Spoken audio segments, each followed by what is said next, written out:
Good evening, everyone. This is Bronson's By Any Means Necessary Fantasy Football Talk for Tuesday, November 22nd? Or is it the 23rd? No, it is the 23rd. Sunday was the 21st. Got it. Yes. Man, yeah, I'm beat today, man. This new schedule is kicking my butt. It's only my Monday, but yeah, I don't feel like I got enough rest this weekend at all. I don't know why. I feel I got a lot of sleep, but it just wasn't enough. I guess I was just really depleted after the week last week. Thank God. I'm pretty sure I have Thursday off at both of my jobs, but I'm still getting paid for it. So that's the perk of having decent jobs. I'm gonna get paid for not working, and if I do work, it'll be time and a half. So yeah, I'll get to sleep tomorrow because I'm not doing anything with the family on Thursday. We're all gonna do stuff on Sunday night. But yeah, new schedule, kicking my butt. It's only an hour. I'm only having to get up an hour earlier. Like I gotta be at work at 3:30 now instead of 4:30. But well, 3:30 instead of 4:45. It's an hour and 15 minutes earlier. But man, it's like it just sucks because I used to get like a break between jobs. Like I'd get out of there like 6:45ish, 6:30, 6:45. So I could go home, have some breakfast, before change clothes before I went to work. And I haven't been able to do that lately for the last couple of weeks because it's just starting at 3:30, getting out of there after 7, going straight to the employee lot to catch the bus to the next job. And then I'm on my feet all day working my butt off there. So, maybe I will be taking a little weekend getaway here in the next few weeks that I wasn't planning on, but still looking into that. I have a destination in mind. It's not a new place. It's a place I've been before. It's a place I'm going to go again. I was thinking New Year's Eve weekend, but so far tickets for that are ridiculous. Even now, 6 weeks in advance, ridiculous. So that's probably not going to happen. Probably have to pick a different weekend where plane tickets are more reasonable. Yeah. So the movies. I'll catch you up on the movies I've seen. I think I've seen 4, maybe 5 new movies lately. A couple of them on Netflix. Red Notice. I don't know if you heard of Red Notice. It's got The Rock. It's got Ryan Reynolds. It's got Gal Gadot. Pretty big cast. Some art thieves, and police, Interpol. So it was a really entertaining movie. I really enjoyed it. I watched it opening night. I guess if you want to call it opening night, Friday night, that hit Netflix, and watched it on my trip, on my flight down to San Diego. I was really entertained by that movie. I thought it was good. I'm hoping they continue it, turn it into a series, which I'm sure they will. They left the ending pretty open for at least one more. And Gal Gadot was so fine in that movie. That was an additional perk to watching the movie. And what else did I watch on Netflix? Love Hard. Nina Dobrev. It's a Christmas movie about falling in love, getting catfish. What stereotypical cliche stuff, but it wasn't terrible. You can probably predict how it ends and stuff like that, but it was still like a juicy drama kind of addicting stuff. And in the theaters, I saw. What did I see? Oh, King Richard, with the story of Venus and Serena Williams' dad. I thought that movie was amazing. That was the best movie of the year so far. We are coming into Oscar contender season, where the top, the critics believe are going to be the top movies of the year are coming out. So, that could change. My opinion could change. I do appreciate a good Oscar contender. So, but I think King Richard so far is the best movie of the year. In what has honestly, so up to this point, been an underwhelming year for film. There hasn't been a lot of movies that I've given even like 4 stars to. It's been like 3 or 4. I think 4 movies that I've given a 4-star or rating for better than on. So, well, maybe 5. I think I gave Red Notice a 4 as well, so 5 now. Just because Red Notice was just really entertaining. And lastly, the one I just watched last night, Ghostbusters Afterlife. Okay, I'll talk a little bit about this movie. I was never like a huge Ghostbusters fan as a kid, really. But I'm a big Bill Murray fan. Bill Murray is a national treasure, and it's going to be a sad day when we lose him to whatever death becomes him in his old age. But he did, I don't want to spoil anything for you, but he does make some cameo. He does make a cameo in this movie.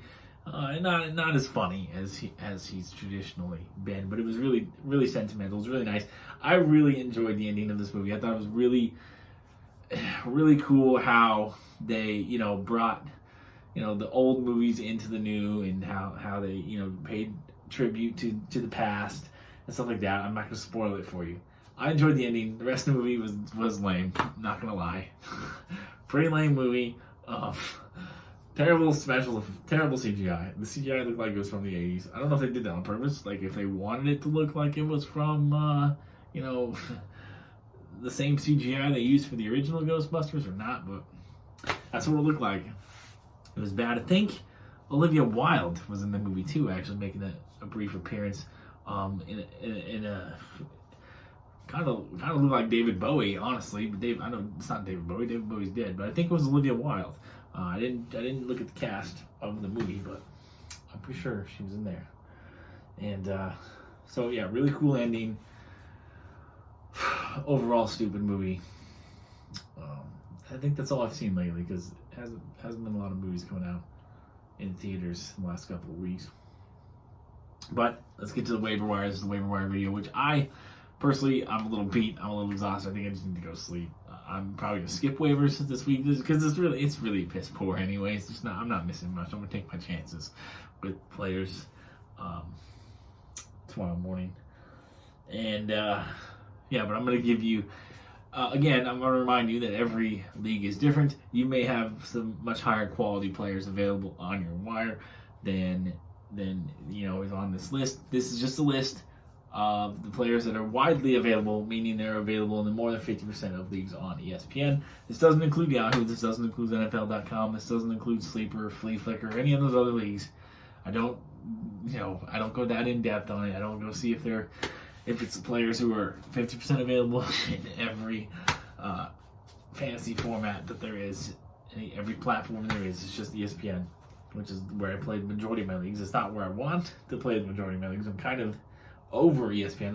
I would like to move on to other platforms, but ESPN is the most user-friendly, I guess, the most prolific, most well-known. It's where a lot of my established, long-standing leagues are.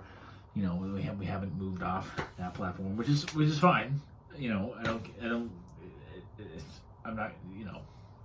There's bigger fish to fry. Excuse me, in this world, but ESPN's not my favorite platform. Let's just say that. Damn. Okay, so I got 10, just 10 this week, and they're not even that great. But if you're needing some help to hear in week 12, here's guys that are widely available, or should be available in your league tonight and tomorrow morning. Starting with the quarterbacks, I've got 2 for you. Cam Newton. Cam Newton might actually be a thing. I think I have no inside information here. This is just an educated guess as a person who battles depression myself. I think that he lost interest in football when the Panthers cut him. He had to go take a prove-it deal for small money in New England. Play for Bill Belichick, play for his demanding personality. I don't think Cam Newton enjoyed football last year with Bill Belichick. I think that he's very happy to be reunited with the Panthers. I think that he's happy to be wanted there. I just think it's a very happy reconciliation for both parties. I think it brought him out of his funk.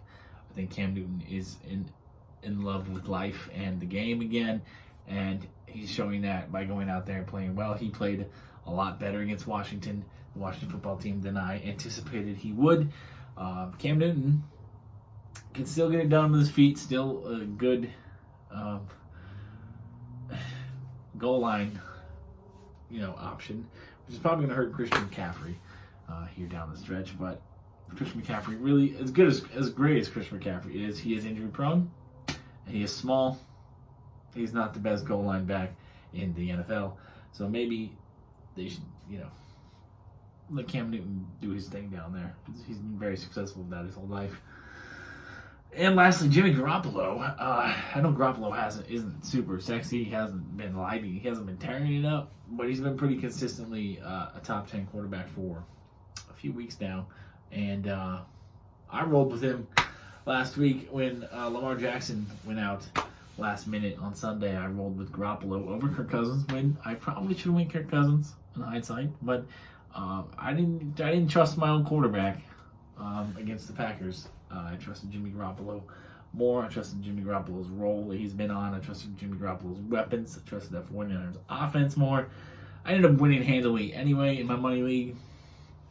So it wouldn't have mattered if I'd have played Kirk Cousins or Garoppolo. But, I trust Garoppolo again this week too if you're looking to stream. Which I know there's teams on by, but I don't remember who they are. I didn't even look. I haven't even looked at my teams. This is the 1 week. I'm the kind of guy who will, on Monday night after the game ends, I will move ahead to the next week, bench everybody because I don't want to, I think it's just easier for me to do that also to know because then I it reminds me that I need to, check my lineups again on Friday, Saturday, or whatever, and also it takes away any morale advantage that my opponent has in thinking that, seeing my projected score for the week or whatever. So it messes with their psyche, their head a little bit. I like to get in my opponent's head any chance I get. So I bench everybody. But this is the 1 week I'm not going to do that because there's 3 Thursday games. So I'm just going to keep my lineup as it is. And tomorrow after waivers, I'm going to go in there and just set it. And then I'll just have to, check it again for all the questionable designations and stuff like that. Anyway, moving on to the running. Let's do running backs. There's only 3. Devontae Freeman is the top of the list. Latavius Murray did not split the workload with Devontae Freeman as much as I thought. Devontae Freeman did get the touchdown and the more carries and was more productive. So Devontae Freeman might still be the guy to own. And then, of course, 2 guys from the Jets, Tevin Coleman, Ty Johnson. I've been talking up Ty Johnson a lot because he's been heavily involved in the passing game and in a PPR league, which is most leagues these days. He's been worth having, but now that Michael Carter is out for an extended period of time, possibly the rest of the season at this point, because the Jets don't have anything to play for, Ty Johnson is going to get more work, being more involved in the passing game. Also, Tevin Coleman. Who knows how productive Tevin Coleman is going to be, but he's at the top of the depth chart, which means that he should be a priority waiver wire add for us. Next, tight end, I got 1 for you. Only 1. Dan Arnold. Dan Arnold's come out of nowhere since getting traded to Jacksonville. He has seen at least 7 targets each of the last 3 games and gotten at least 60 yards in each of the last 3 games. Sure, there's no touchdowns. That's kind of disappointing. But you could do much worse at the tight end position than a guy who's who's averaging 7 catches for 62 yards or whatever it is over the last 3 weeks. That's pretty decent for a tight end. And should he find his way into the end zone, you've got double-digit points right there. Wide receivers, this is where the most of my targets are. I've got 4 starting with at the top of the list. I am going to put Elijah Moore at the top of the list, even though he plays for the Jets, just because I think Elijah Moore is supremely talented, and I think he's finally gotten comfortable. He's finally got accustomed to the NFL. He's quietly. I actually learned this stat earlier. He's been a top 10 wide receiver over the last month, so. He's definitely someone that we probably should have been making a priority add, for the last couple of weeks. But we're gonna put him at the top of the list for this week, and he may continue to pay off. He may not. He's, Zach Wilson's back. Zach Wilson's terrible, but really bad quarterback play hasn't stopped him for the last 3 or 4 weeks. So I shouldn't expect it to slow him down now. But the preseason hype with Elijah Moore took a little bit longer to come to fruition. But he's looking like another stud another stud wide receiver from this rookie class. Next, Cedric Wilson of the Cowboys with Amari Cooper and CeeDee Lamb most likely out for Thursday's game. Cedric Wilson should step into the number 2 spot. Cedric Wilson has been fairly decently productive with the absence of Michael Gallup as the 3rd wide receiver in Dallas, but now he'll be the 2. I think we're going to see some pretty good production for Cedric Wilson, at least for this week. Who knows how long Cooper and Lamb will both be out. I would anticipate Lamb at least being back for the Week 13 game, but I don't know about Amari Cooper. So Cedric Wilson could only really be valuable to you for 1 week, but that's okay. He's still going to be a priority waiver ad for a lot of teams who are needing some wide receiver help to get them through Week 12. And if you're one of those people, you should also add him. Kadarius Toney, I'm adding him to the list, even though he hasn't really done much. He has seen a lot of targets in a bad Giants offense. It's kind of like Elijah Moore of the Jets. Only Elijah Moore is being far more productive. But Kadarius Toney, also a rookie, also plays in New York. Bad quarterback, bad offense, but still seeing a lot of targets.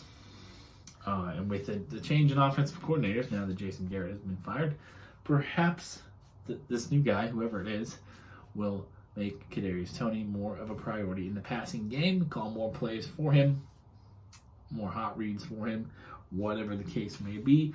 I like Kadarius Toney moving forward for the rest of the season, and now this is coming into the playoffs. We're getting close to the playoffs now. And lastly, Marquez Valdes-Scantling had a big day against my Vikings last week with Allen Lazard out. Allen Lazard is currently still questionable. It is only Tuesday. That could definitely change before Sunday. But if it doesn't, Marquez Valdes-Scantling could be in line for another very good day in Week 12 against... I don't even know who they play, and I don't really care because it's the Packers. But they play somebody. And so MVS, as he's so affectionately known, is a good waiver wire ad for you if you are needing some immediate wide receiver help. Again, as with Cedric Wilson, he's probably only going to be useful to you for this 1 week, but could be a big week for both of them. So you may not want to miss out if you need some wide receivers. I'm gonna call it a night on this video. I can't believe that was 18 minutes. It doesn't feel like I was talking that long, but hopefully this will upload quickly because I want to get it uploaded and shared before I hit the hay. Yeah, I gotta get up at like 2:50 in the morning. So really, I probably should be going to bed at like 7 p.m. anyways, which is so ridiculous. I don't even get home from work until after 5. Man, peak season. I'm gonna like these paychecks, but I don't like having no time to do anything after work in the evening. So, all right. Peace, love, and nacho fries. Good luck this week. Happy Thanksgiving to you, and I'll try to get my spikes and eggs all done tomorrow. I don't work Thursday. I could get them done on Thursday, I think, because I'm not going anywhere. But I think the first game starts like 10 a.m. So maybe not before the first game starts, but I'll get them done before the end of the day on Thursday. So it'll still be applicable for the rest of the games in Week 12. All right. Peace, love, and nacho fries again. For real this time. Good night.